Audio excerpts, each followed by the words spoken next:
សួស្តីគុណៗអរគ្នាដែលយើងរៀនអង់គ្លេសសម្រាប់អត្ថបទមួយទៀតគឺសន្ទរកថា Higher Speech សន្ទរកថាគឺអត្ថបទនេះនិយាយអំពី the value of patience and effort in life តម្លៃនៃការអត់ធ្មត់ហើយនឹងការប្រឹងប្រែងតែតើមនុស្សយើងនៅពេលដែលមនុស្សយើងប្រកែកអត់ធ្មត់ហើយប្រឹងអត់ធ្មត់ហើយប្រឹងតើវាមានតម្លៃដូចម្ដេចចឹងអូខេ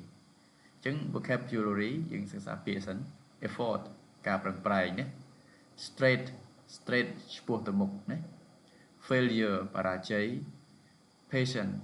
patience អត់ធ្មត់ណាការអត់ធ្មត់ success ជោគជ័យ reward រង្វាន់ solution ដំណោះស្រាយណាសិតតែពាក្យនៅក្នុងបរិបទpatience and effort ហ្នឹងហើយការអត់ធ្មត់និងការប្រឹងប្រែងនៅក្នុងជីវិតអញ្ចឹងនេះជា speech របៀបដែលកូនសិស្សគាត់ឡើងនិយាយជាសាធារណៈទៅមហាជនណាអូខេ Hello teacher and classmate yeah សួស្តីលោកគ្រូហើយនិងមិត្តរួមថ្នាក់ Today my topic is the value of patience and effort in life ថ្ងៃនេះគឺនិយាយអំពីតម្លៃនៃការអត់ធ្មត់ហើយនិងការប្រឹងប្រែងនៅក្នុងជីវិតអូខេ Life is not a straight road ជីវិតគឺមិនមែនជាផ្លូវត្រង់ទេចាំមិនន័យថាជីវិតយើងវាកងិចកងុចកពិកកវុកឡើងចុះយ៉ាងអីចឹងណា Sometimes we face problem ពេលខ្លះយើងប្រឈម face បើថាយើងប្រឈមទាំងបញ្ហាជាច្រើន problem មានឯចឹងណាពេលខ្លះយើងប្រឈមមួយបញ្ហាជាច្រើនមានឯចឹងមិនន័យថាវាបញ្ហាមិនមួយវាច្រើនណា failures ឧបសគ្គការបរាជ័យជាច្រើនយ៉ាង failures ក៏មានឯដែរចឹងបាទការបរាជ័យជាច្រើន or tired moment ហើយមានការហឺហត់អស់កម្លាំងក៏យើងប្រឈមច្រើនពេកទៅតែវាបាទដូចថាខ្សោយចឹងណាបាទ but yes sorry សូមជំនួយសិន yeah but those who stay patient and keep trying are the one who win in the end yeah ប៉ុន្តែទាំងនោះដែលប៉ុន្តែ but those who ប៉ុន្តែអ្នកទាំងនោះដែលរក្សាការអត់ធ្មត់ stay patient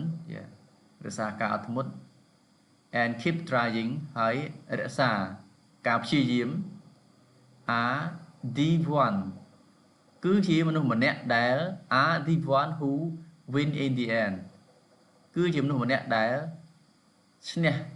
នៅចុងបញ្ចប់ណាអញ្ចឹងមិននៅតែរក្សាការអត់ធ្មត់ការប្រឹងប្រែងព្យាយាមអញ្ចឹងនៅនោះគឺជាអ្នកដែលឈ្នះនៅចុងបញ្ចប់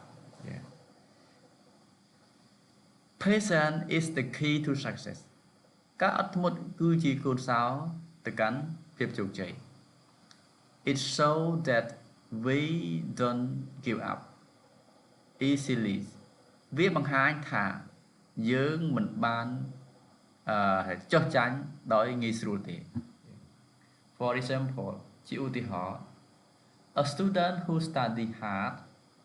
for many years សិស្ស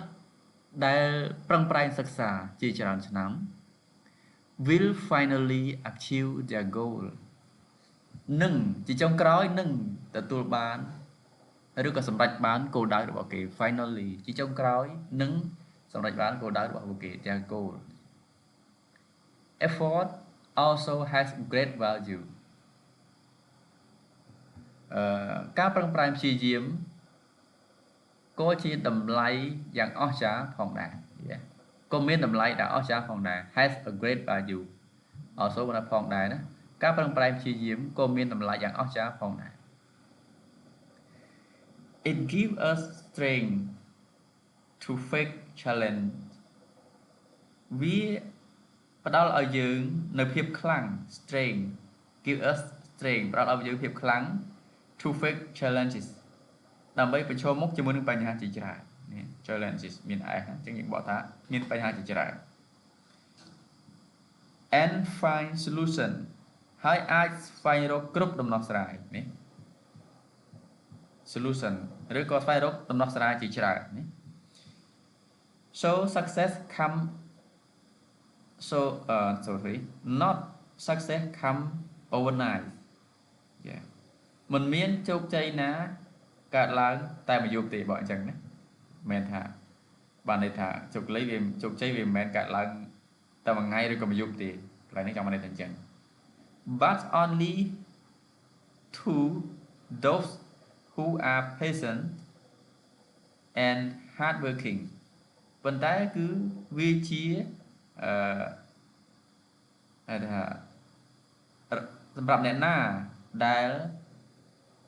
គឺជាអ្នកដែលហៅថាអត់ធ្មត់ហើយនឹងប្រឹងប្រែងធ្វើការនេះអញ្ចឹងជោគជ័យហ្នឹងគឺសម្រាប់តែអ្នកណាដែលអត់ធ្មត់ those who ណាអ្នកណាដែលអ្នកទាំងឡាយណាចង់អញ្ចឹងណា those who ប៉ុន្តែគឺវាសម្រាប់តែអ្នក only to ប៉ុន្តែវាសម្រាប់តែ those who អស់អ្នកណាដែល patient អត់ធ្មត់ហើយនឹងប្រឹងប្រែងធ្វើការ finally ជាចុងបញ្ចប់ជាចុងក្រោយ I want to say ខ្ញុំចង់និយាយថា success is not a gift ជោគជ័យវាមិនមែនជាកាដូទេ it a reward for those who are patient and never stop trying វាគឺជារង្វាន់សម្រាប់ដល់អ្នកណា who those ណាដល់អ្នកណាវាគឺជារង្វាន់សម្រាប់ដល់អ្នកណាដែលមានការអត់ធ្មត់ហើយ and never stop ហើយមិនដែលបញ្ឈប់ការព្យាយាមនេះនឹងជាអត្ថបទខ្លីដែលនិយាយអំពីគុណតម្លៃនៃការអត់ធ្មត់ហើយនឹងការប្រឹងប្រែងនៅក្នុងជីវិតអរគុណបើមានការខ្វះខាតអីជួយកែតម្រូវ